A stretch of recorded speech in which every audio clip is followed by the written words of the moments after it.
Oke, selamat malam untuk penonton yang baru ikut channel ini. Silakan subscribe secara gratis, silakan tidak. Kali ini kehidupan ini aku akan ngasih saran secara alternatif. Oh, bukan saran sih, tapi lebih ke cara kedua, yaitu alternatif dalam kehidupan di Indonesia yang lagi parah dan tragis nih.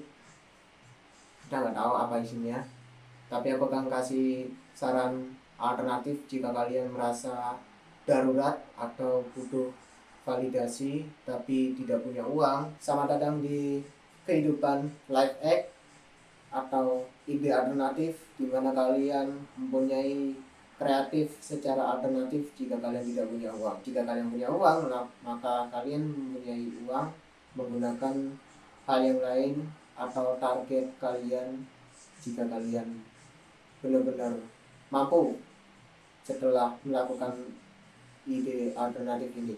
Kita sebut aja namanya Rian. Rian itu suka beli barang yang bikin dia glow up. Tiap bulan gaji itu dia potong dari 1 atau 2 juta demi skincare A, B, C, D sampai Z, demi validasi yang sangat tinggi dan lupa dengan dompetnya yang sekarat sekali dan sedih. Secara teori bukannya harusnya bakal mulus ya, kayak jalan tol yang baru diaspal ya kan, tapi faktanya apa? Setengah setengah fakta setengah hoax. Tapi hoaxnya paling tinggi dibandingkan fakta. Karena apa? Jerawat batu di pipi kanan kirinya masih ada dan tidak ada habisnya. Kok bisa? Kenapa bisa begitu? Ketika gua ke kamarnya Rian, dia itu kan lagi mandi ya. Aku suruh suruh nitip kamarnya biar gak ada apa-apanya. Dan makanannya itu udah disiapin buat teman-teman lain. Tapi ada satu hal yang sangat notice, yaitu adalah bantal. Bantal itu ternyata sangat kotor dan jijik. Ada bekas kuning-kuningnya yang kalau aku lihat emang rada jijik banget, dan dia nggak membersihkan bantal itu selama seminggu yang lalu. Gila men, yang kalian udah pasti ngerasakan jijik juga ya kan. Tapi di sini ceritanya nggak cuma masalah Rian atau yang lain ya. Coba kita buka TikTok atau Instagram, algoritma kita itu dibombardirkan sama konten must have product, atau dalam bahasa Indonesianya wajib mempunyai produk. Industri kecantikan global yang nilainya itu sangat-sangat miliaran, ratusan dolar. Dan kita nggak tahu di sini berapa itu. Dan itu menjadi para influencer menarik kita untuk membeli produk yang semahal itu. Kita dididik oleh orang lain bahwa solusi untuk membersihkan dari jerawat atau memperbaiki muka kita yaitu adalah membeli produk skincare yang sangat mahal itu. Tapi kayaknya kita nggak sadar sih kalau kita itu jarang banget kalau misalnya ada influencer menjelaskan promosi itu dengan cara mengurangi paparan bakteri secara fisik.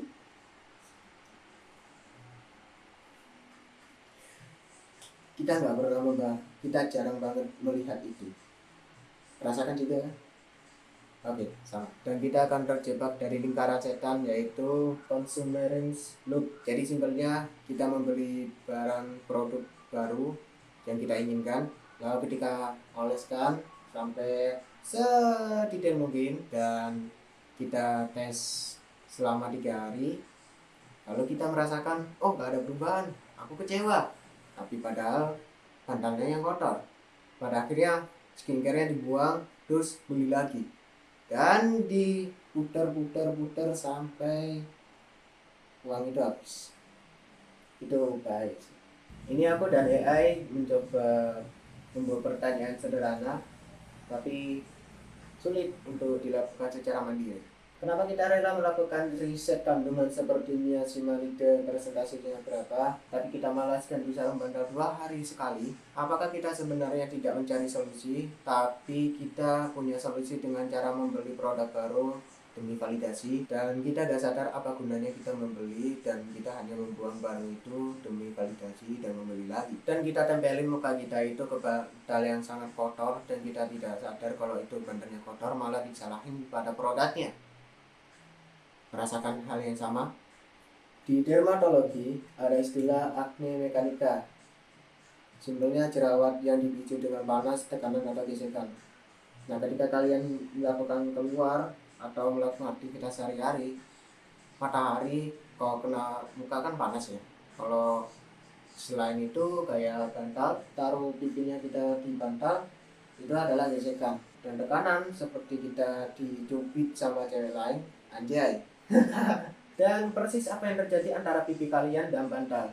Studi mikrobiologi menunjukkan sarung bantal yang nggak dicuci selama seminggu itu punya bakteri lebih banyak daripada dudukan toilet umum. Nah, kalau misalkan kita cari-cari lebih dalam, ternyata isinya kayak gitu. Kan kalian punya AI, silakan cari sendiri karena aku sudah males mencari yang lebih dalam lagi. Ya, bercanda. Aku ada pencari kok. Dan apakah solusinya itu ada? Ya, tapi bukan serum baru atau skincare yang baru yang mahal-mahal. Tidak. Bukan yang murah.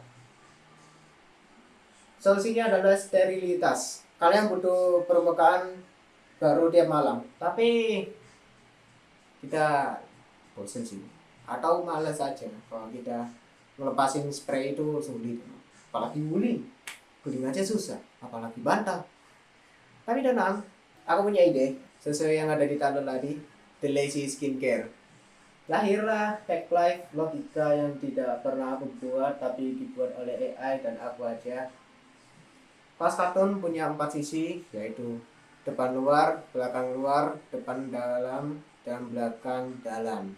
Dengan satu kaos bersih, kita udah dapat 4 malam tidur steril tanpa effort nyuci bantal. Ini fisika dan biologi dasar, bukan magic marketing. Kalau udah magic marketing, udah pasti ada promosi di bawah. Di video ini gue gak akan bakal jualan produk, ya yang kayak tadi aku bilang. Aku cuma beda strategi buat kalian males beli-beli skincare rutin apa-apalah, crazy skincare namanya. Yang pertama, gue jelasin kenapa katun kaos lebih baik dibuat kulit sensitif dibanding bahan polyester. Alasannya adalah kaos polos lebih lembut aja daripada polyester yang spray bantal. Ya karena enak. Simpel aja. Itu alasannya. Yang kedua, tutorial teknisnya simpel aja. Tadi apa yang aku bilang itu yaitu ada 4. Ya kalian kalau misalnya waktunya hari Senin nih, kalian ambil depan luar, besoknya Selasa belakang luar, dan seterusnya. Kalau sudah habis ya udah ganti baju. Kalau sudah waktunya habis ya udah ganti baju yang baru, yang polos atau yang enak dipakai. Dan yang ketiga adalah hitung-hitungan return on investment. Berapa juta uang yang kalian bisa simpan cuma modal kaos bekas? Ya, banyak banget, dan itu sangat efektif menurut aku. Kalau menurutmu ya silakan aja kalian pikir sendiri. Dan kita ubah workflow kita masing-masing, kebersihan kita menjadi lumayan sistematis agar kita benar-benar peduli dengan kebersihan. Yang bagi kalian yang kotor ya udah buang aja, nggak usah nonton ini. Dan apa take away-nya adalah